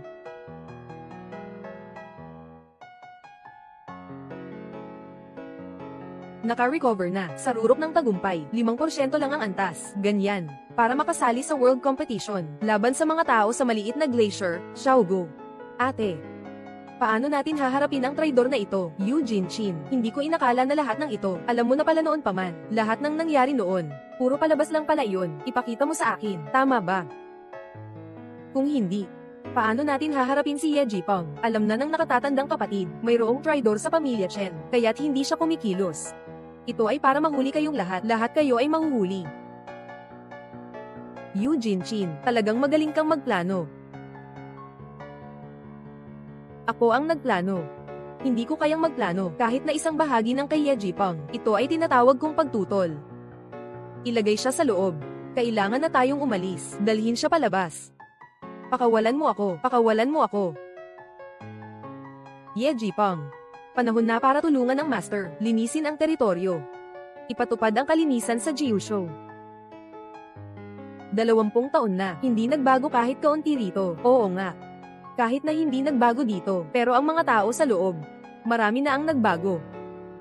Kung saan may tao, nariyan ang mundo ng mga tao. Ate, pumasok na tayo. Ate Master, talaga bang nandito ka para sumali sa laban? Ate, nasira ang kanan mong kamay, sa isang kamay na kaliwa lang. Kaya mo bang talunin ang ganitong karaming tao? Ye Jipeng, may mukha ka pang sabihin yan. Kung hindi dahil sa'yo, bakit ganito ang kanang kamay ng Master Sister? Paano mangyayari yan? Ye Jipeng, anong kamay ang ginagamit ko sa paglalaro? Makakapanalo ba ako sa laban? Aking problema yan. Mas mabuti pang ayusin mo. Ikaw na lang. Aking nakatatandang kapatid sa master, paalala lang ito mula sa mabuting puso. Ang haharapin mo mamaya, ay mga kampyon mula sa 3 bansa, at pati na rin ang kampyon ng mundo noong nakaraang taon, sa isang kamay mo lang. Hindi mo ako matatalo. Sa inyo. Isang kamay lang ang sapat. Ayos. Sige, mamaya, makikita ko, kung paano mo ako matatalo, ang kampyon ng buong mundo.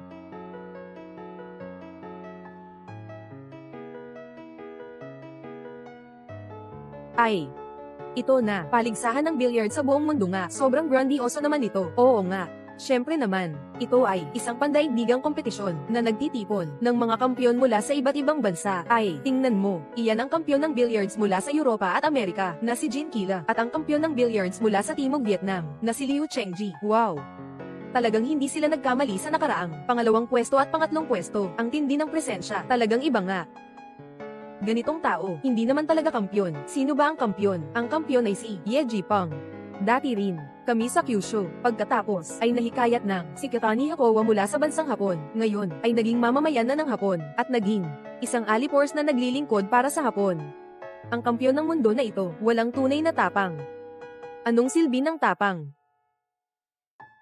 May makakain ka ba? Realidad, lahat ng ito para sa pera. Ang mga tao sa China ay may tapang. Matagal na ang panahon, isang kampyon sa buong mundo, wala pa. Nang dangal, ano pa ang silbi?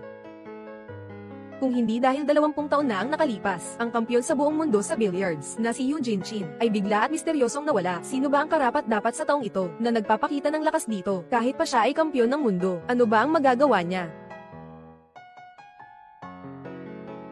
Hindi pa rin siya, isang aso lang. Sino ba itong matandang babae na nang ahas na ganito magsalita, kausap ang world champion? Hindi ko alam. Nakikita ko siya, medyo nakakahawig.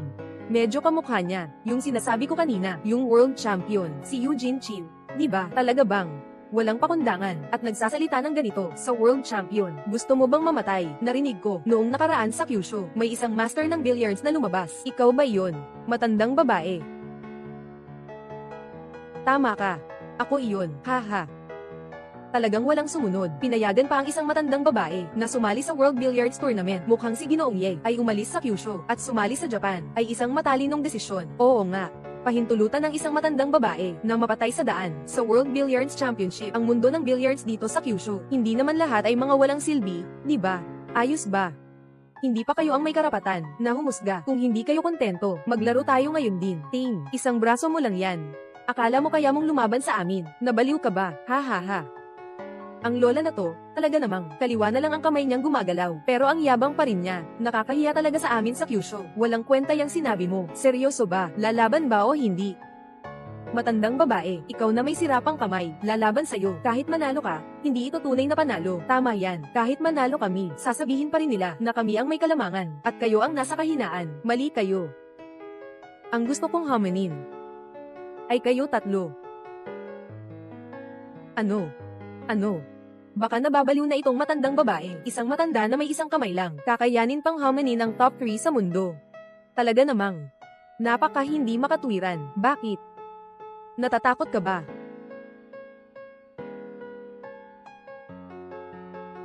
Ang senior sister ay talagang senior sister, puno ng karisma, nakakatalo ng napakaraming tao. At kayo dalawa pa. Nasa top 3 pa sa buong mundo. Isang ganito lang. Isang matandang babae na may isang braso. Hindi ba kayo mananalo? Ginoong Ye. Kami tatlo laban sa kanya. Kahit manalo kami. Hindi ba? Mapagtatawanan pa tayo ng iba. Tama. Kayo naman.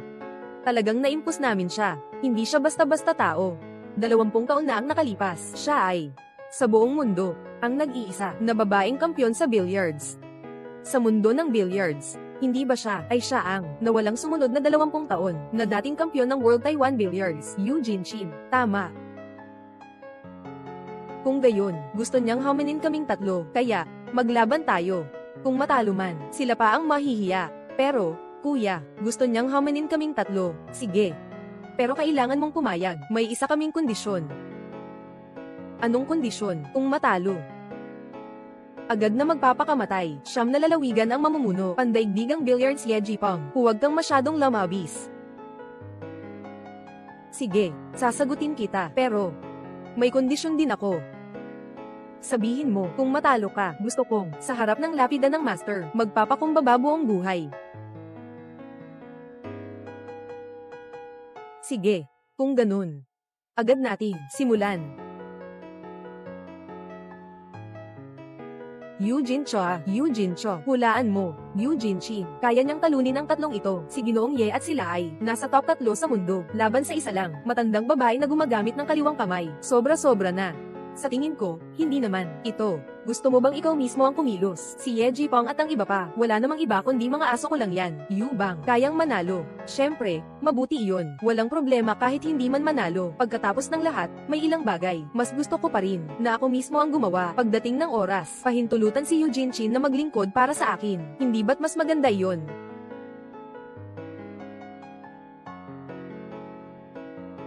Matandang babae, ngayon, gusto kong makita kung paano mo kami tatlong talunin. Gamit ang isang kamay, huwag kang mag-alala, hindi magtatagal, matatalo rin siya.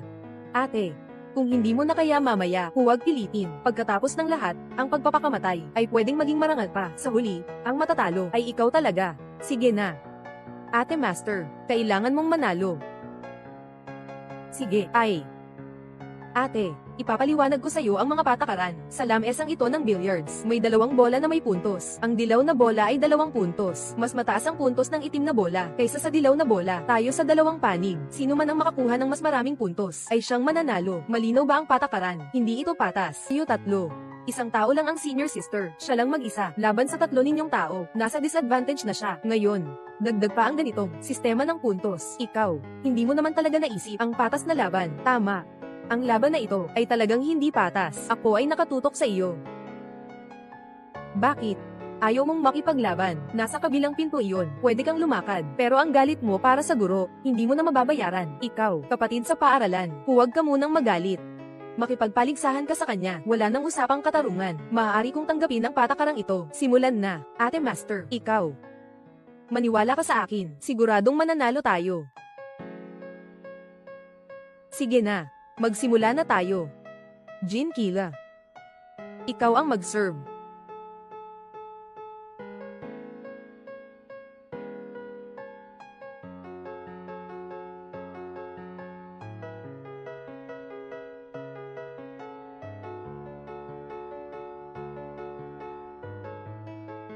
Ate, mag-ingat ka. Kung matamaan ka ng bola sa laban na ito, posibleng matalo ka. Sabi mo si Ye Jipong, sobrang hindi siya makatarungan. Hindi naman talaga patas ang patakaran. Tapos tina-target pa niya si Eugene Chin, ang kampyon ng mundo. Paano niya magagawa yan? Tumingin ka. Gumalaw si Eugene Chin.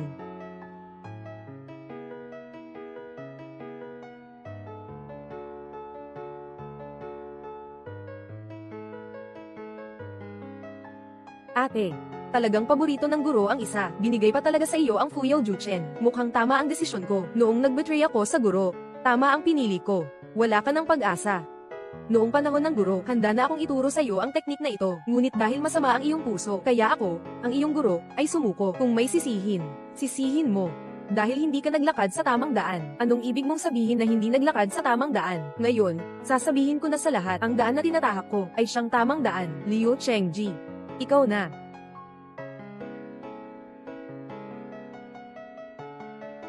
Direktor Yu.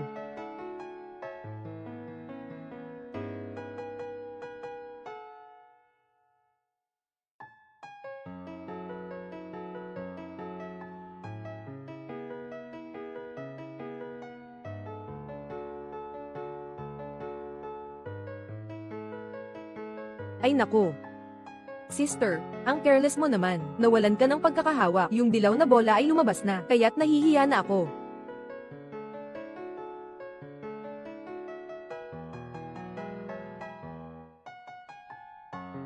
Ate, itong 2 puntos, kukunin ko na muna.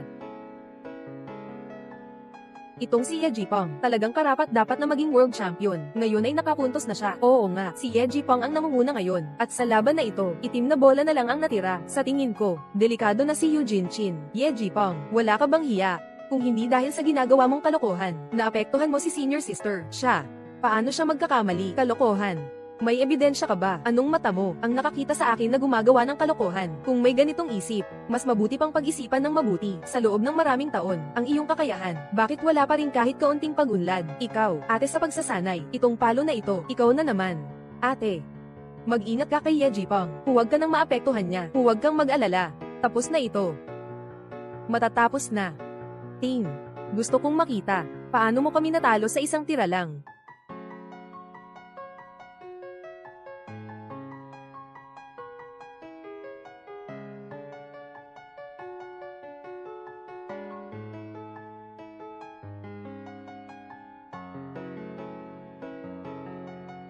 Ito. Nanalo ang senior sister. Nanalo siya. Ang galing nito. Parang hindi ko nga nakita nung umatake siya. Paano ito nakapasok? Ito ay isang pambihirang galaw. Ito ang pinakamagandang laban na napanood ko ngayong taon. Sobrang kahanga-hanga. Ano ba talaga ang nangyayari? Hindi ko nga siya nakita na tumama sa bola. Paano niya naipasok ang itim na bola sa bulsa? Itong matandang babae. Bakit ang bilis? Hindi ko man lang nakita na siya ay nag-swing. Paano nawala ang bola? Imposible. Paano napasok ang itim na bola na to? Hindi ko talaga nakita. Ikaw na ang tumira. Siguradong nandaya ka. Walang kwenta ang galing mo. Kailangan ko pa bang sabihin yung maruming paraan mo kanina? Ting. Ye Jipong. Bilang isang kampyon ng mundo, hindi mo nga inamin na natalo ka. Nakakatawa talaga. Kung ako ang natalo, tiyak na aaminin ko. Pero, kanina ang palo niya, hindi ko talaga nakita dati. Mukhang pabor talaga ang master. Nagtago ng maraming kakayahan na hindi niya itinuro sa akin. Hindi kita papayag ang sabihin yan tungkol sa master. Yung huling galaw kanina, iyan ang iyong sikat na kasanayan. Miyerkules ng ahas. Ang aking ahas na Miyerkules. Imposible, tiyak na imposible. Sa mundong ito, walang sino man ang may ganitong kabilis na kamay. Bakit imposible? Basta mag-aaral ka ng masigasig at magsikap. Naiintindihan mo na ba ngayon? Sige. Tindahan ng tsaa. Bakit ganito? Dahil hindi ka tapat sa puso mo. Noong buhay pa ang master, ang pinaka-pinagkakatiwalaan niya ay ikaw. Kaya palagi kitang pinapayuhan. Huwag mong hangarin ang pansamantalang kasikatan at kayamanan. Lahat ng ito ay pansamantala lamang. Ngunit ayaw mo pa ring makinig. Napunta ka sa maling landas. Ikaw ang nagdusa sa iyong mga ginawa, kapatid sa pag-aaral. Pumunta ka sa puntod ng master mo at magsisi. Kahanga-hanga, talagang kahanga-hanga. Ito ay tunay na isang kahanga-hangang paligsahan. Hindi kataka-taka na siya ay dating kampyon ng mundo. Ang lakas ng kakayahan niya. Ginoong Katani, kailangan mo talaga akong tulungan. Ayokong magbantay ng libingan. Sa matandang iyon buong buhay ko. Walang kwenta. Hindi mo pa kaya ang ganitong bagay. Tapos maghihingi ka pa sa akin. Hilahin sila tatlo at patayin. Ginoong Xiaogu, wala akong nagawang kabutihan. Pero may pinaghirapan naman. Ginoong Xiaogu. Binibining Yu, hindi ko alam, interesado ka ba na maglingkod sa akin, Xiaogu Bingchuan? Sa wakas, lumabas ka na, ngayon. Hahanapin ko ang hustisya para sa aking guro. Ay naku, huwag kang maging padalos-dalos. Ito, agad-agad na may away at patayan. Hindi rin maganda iyon, ganito. Magbigay ka ng presyo, kahit ano pa iyon. Sabihin mo lang. Matutugunan ko ang gusto mo, basta't handa kang maglingkod sa akin. Kumusta? Ang utos ng master, matagal nang naging isang kutsilyo sa puso ko. Mahigit 20 taon na. Panahon na para magbayaran tayo. Ayaw mong tanggapin ang paanyaya, tatanggapin mo ang parusa. Mundong bilyar. Mundong bilyar, mundong bilyar. Si Xiao Chen, mundong bilyar. Si Xiaogu Bingchuan, ito ang aming pribadong alitan. Huwag idamay ang pamilya. Hindi maaaring gamitin para sa akin ang mga tao. Siyempre, hindi ako pwedeng manatili. Pero, ako kasi, medyo mahina ang puso. Binigyan kita ng isang pagkakataon. Ano ibig mong sabihin? Maglaro tayo ng isang laro ng bola. Kung ikaw ang mananalo, natural. Palalayain ko ang iyong anak. Kung matalo ka, kayo, kailangan ninyong tatlo rito. Anong balak? Ito ang pagkakataon. Hindi ba maganda? Ate, huwag ka munang pumayag sa kanya. Mag-isip pa tayo ng ibang paraan. Ayaw ko. Ako ang lalaban. Sa buong mundo ng billiards, magsisimula na agad. Kung hindi, kayo lahat ay manatili dito. Sang-ayon ako sa iyo. Ayos na yun. Magpakabait ka at makipagkumpetensya sa akin. May tsansa ka pang manalo. Di ba? Tawag kayo. Ihanda ang bola. Binibini Yu, dahil nakaayos na ang bola. Kaya, magsisimula na akong maglagay ng bola.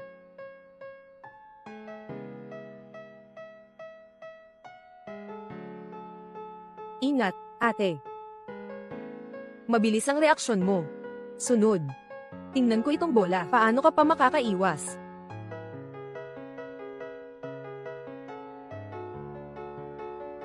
Ate. Ay nako, hindi pa nga nagsisimula ang laro, naputol na ang iyong golf club. Naalala ko pa, yung hawak mo, yung putol na stick ng billiard, ay siguro yung pamana ng pamilya Yang, di ba? Ang kalidad nito, hindi rin pala maganda. Ate, anong gagawin natin ngayon? Putol ang stick, parang talagang talo na. Miss Yu, bibigyan kita ng isa pang pagkakataon, kung susuko ka. Ako, ay papayagan ng iyong anak, na walang masama, at ikaw naman, ayos lang. Kung anong kailangan, nandyan lahat. Kamusta?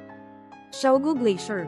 Sa buhay ko, hindi ko ibibigay sa kaaway, lalo na sa mga tao ng Hapon na naglilingkod sa iyo. Nabasag ang tungkod, pero hindi itong hindi magagamit. Ngayon ipapakita ko sa iyo kung paano maglaro gamit ang sira ng baraha, kung paano maglaro ng billiards. Ting, patay na pato, matigas ang ulo. Gusto kong makita kung anong hawak mo, yung putol na palo ng bola. Anong magagawa mo?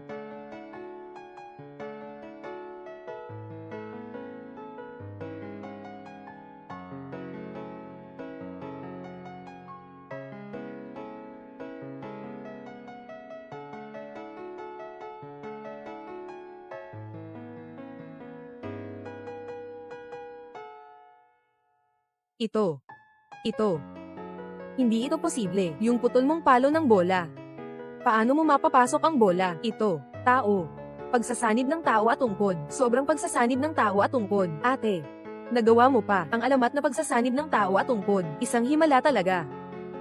Ting, anong ipinagmamalaki mo? Huwag kalimutan na ang anak mo ay nasa kamay ko pa rin.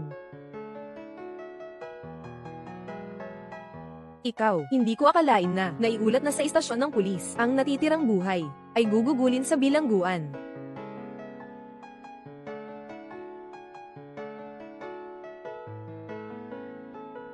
Xiao Chen. Xiao Chen. Xiao. Sister Senior.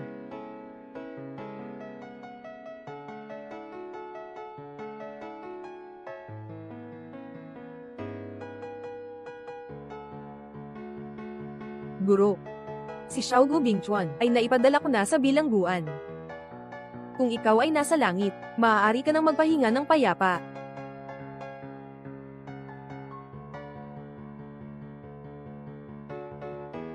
Kuya. Tungkol sa samahan, kamusta na ang pag-aayos? Ngayon, buong-buong bansa, lahat ng mga pamilyang naglalaro ng billiards sa iyong pamumuno ay sumali na sa samahan. At lahat ay handang magbigay ang aming sariling pamana na kasanayan. Itinuturo sa mga estudyante. Ay nako, ang galing naman nito. Ang aming adhikain ay maaaring mapalaganap pa. Tama nga, sa World Pool B Billiards Association. Hayaan kang maging chairman. Hindi ako angkop. Ngayon ganito, ayos lang.